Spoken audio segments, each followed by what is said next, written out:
Hey, jeg vil bare lige lave en hurtig video på basically, hvordan jeg mener, at man finder sin passion. Øhm, og jeg kommer til at fuldstændig bare tale ud af mit hoved, hvis man kan sige sådan. Jeg har ikke noget script eller noget overhovedet, så det kan godt være, at den bliver sådan lidt langtung, hvis man kan sige sådan. Men prøv lige at lytte med alligevel. Altså, mange i dag, de er sådan, hvad er det? Mange i dag, de bliver så distraheret af sociale medier, og så er der lige en fest der, og der, og der, og så er der lige nyheder med et eller andet, som er sket, og så er de et røgbillede der, og så er der lige en eller anden ven, der siger, jamen skal vi ikke lige gå ud og lave et eller andet åndssvagt. Altså, igen, man bliver så distraheret, at man ikke når faktisk tænke selv, og lige være sig selv også. Så altså, du går faktisk inderst inde, og allerede, jeg vil næsten allerede sige, at du faktisk allerede ved, hvad din passion er. Du ignorerer det bare. Fordi for eksempel mig selv her, jeg gik sådan lidt distraheret af sociale medier, og så scrollede lige lidt på YouTube. Og så var der lige en fest der, eller så var der lige en ven, der skrev et eller andet der, og så var der lige kæresten, der også lige, jamen skal vi ikke lige hygge i weekenden, altså.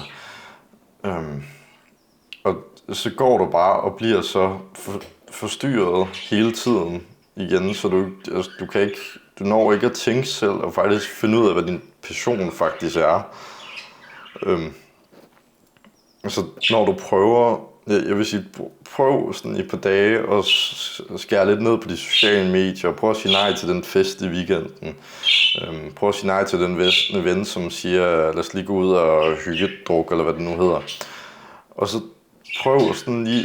prøv at tænke dig godt om, og så prøv at finde ud af, hvad du sådan mener, hvad synes du er spændende.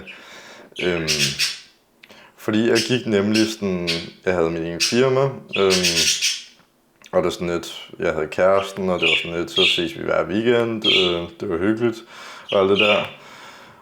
Og jeg fik lavet lidt salg med det ene firma, og bla bla bla, men inderst inden, så havde jeg havde prøvet at lave sådan nogle videoer med, det var sådan nogle shorts med nogle edits og sådan lidt forskellige. Og det synes jeg var sådan spændende, men alligevel ikke særlig meget. Men igen, det her med kameraer til billeder og lave videoer, det lå inderst inde, og jeg kunne mærke, at det var sådan lidt, det synes jeg faktisk er spændende det her. Kan jeg måske gøre det til noget? Men jeg nåede ikke at komme til den tanke med, at kan jeg gøre det til noget, fordi jeg hele tiden blev forstyrret af, så sendte kæresten en besked. Så var der et nyt opslag på YouTube. Så var der et nyt opslag på Instagram. Så jeg gik bare en samme cirkel igen og igen og igen, og jeg kom ikke rigtig nogen vej. Men så blev jeg ramt af livet, hvis man siger sådan. Jeg blev smidt ud af det center, jeg har trænet i 2 år, tror jeg det var.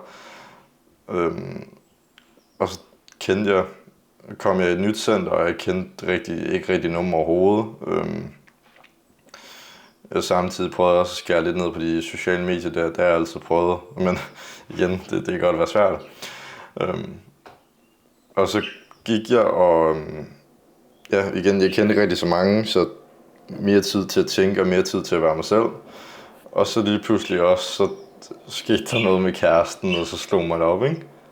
Og så sådan, alt det, man er vant til, det var bare væk. Altså, det forsvandt bare.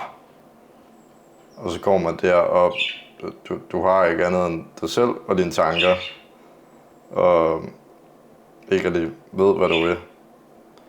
Men så stille og roligt, nu hvor du ikke bliver forstyrret så meget af alle de her venner, og den her kæreste, og alt det her. Og så begynder du faktisk at tænke mere klart, vil jeg sige, og så finder du faktisk stille og roligt ud af, hvad du gerne vil. Fordi inderst inden har jeg altid sådan kunne mærke, at det her med at der video og alt det her, det synes jeg var fucking spændende. Men jeg har bare gået og ignoreret det med alle de her forstyrrelser, hvis man siger sådan. Og også noget, der sådan virkelig ødelægger eller sådan forstyrrer dig for at sådan finde din passion, det er det med, at for eksempel gå ud og drikke hver weekend, eller du spiser, du ved ikke, McDonald's hver dag, eller et eller andet. Altså, så du får så meget brain fog. Jeg kan ikke, så meget i dybden vil jeg ikke lige gå med lige nu. Det kan være en anden video til en anden gang, men du kan lige selv gå ind og så søge på brain fog, og så se, hvad det er. Og jeg kan lige prøve at hurtigt forklare det, men det er basically sådan, du har en sky over hovedet, man sige sådan, så du tænker ikke lige så klart, og din hjerne fungerer ikke lige så godt, og så videre, ikke? Og de her ting, de er også med til at virkelig sådan forstyrre det med at finde din passion, og sådan gøre de ting, du faktisk gerne vil, i forhold til bare at lave noget andet, som, altså, jo, fair nok, det er pissefest og gå ud og feste, drikke hver weekend. Det er pisse sjovt og alt det der bla bla bla, ikke? Men inderst inde, så ved du nok noget mere. Altså vær helt ærlig, inderst inde ved du nok noget mere, ikke? Og hvis du ikke vil det, så fair nok, så følg fri til at klikke videoen nu. Men hvis du gerne vil noget mere, så tag de her ting, jeg har sagt til dig, den her hurtige video her, og så prøv det. Jeg kan lige gå over det igen nu her hurtigt. Skær ned på sociale medier. Prøv at lade være med at drikke så meget hele tiden. Prøv at skære ned på sukkeren. Prøv at finde ud af... prøv at research lidt på noget, der hedder Carnivore Diet.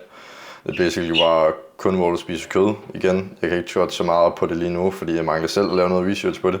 Men igen, lav din egen research på det. Og så prøv at fjerne alle de her forstyrrelser her. Skær ned på sociale medier, skær ned på alkoholen, skær ned på sukkeren. Prøv at bruge noget mere tid med dig selv. Prøv nogle nye ting. Altså kom ud og prøv nogle ting. Det ved jeg ikke. Kom ud og prøv at køre go-kart måske. Hvad kan du ellers være? Prøv at gå ud og tage billeder af planter, I guess. Altså bare det med, at du prøver nogle ting, og så stille og roligt, så finder du faktisk ud af, hvad du synes, der er spændende, og hvad du gerne vil med livet. Så jeg håber, du kunne bruge min advice, bro. Og hvis du kunne, så kunne det være pissefedt, hvis du lige kunne smide et like og subscribe. Fordi det er jo meget det, der hjælper en på det her YouTube her, eller hvad det nu hedder. Så tak, bro. Vi ses næste gang.